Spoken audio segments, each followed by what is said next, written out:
And for those who use Python, there is indeed also a library that interfaces Delphi with Python called Python for Delphi, with a similar set of components, and it allows interfacing Python code with the Delphi graphical environment, and the programs can communicate with each other. There have been quite a few presentations made by Embarcadero as well behind with that. And for those who don't want to bother with creating graphical interfaces in Python, they can use Delphi by integrating this package of components. And then they can make the two communicate. So the front end is Delphi, and the code can be Python behind. And for that, I asked you earlier for the link to your library for the open project astronomy source, because that interests me. I can put it back here, by the way, if you want. Okay. Here. If I get to the chat.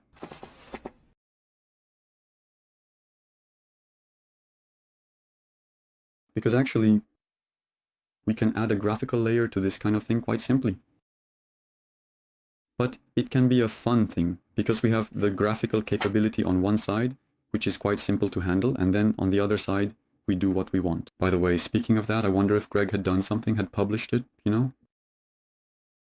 GB soft. Greg, did you publish it? Astronomy? There we go. Oh, yes.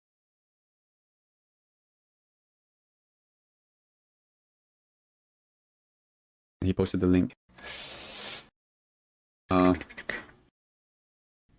Well, it's not there. I have a colleague who is also an MVP who does Delphi development, and where did it go?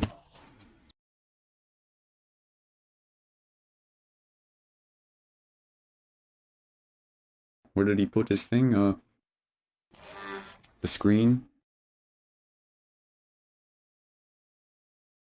Yes. You got caught. You got caught. You got caught. You got caught. In play, maybe. He had published something related to astrology. He submitted a presentation for an event in Rennes or Nantes, I don't really remember, in October. So, on astronomy too, there's Delphi. He published an application, I don't remember where it is.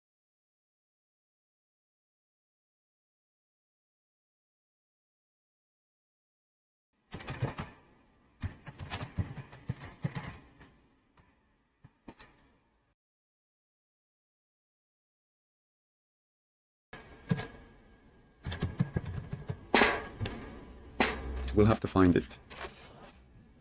Corridor thing.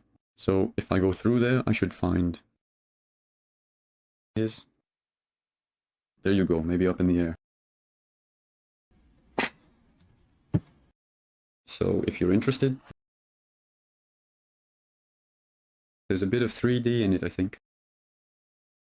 I can't quite remember. No, it's just photos. And Kelly will be delighted to discuss astronomy.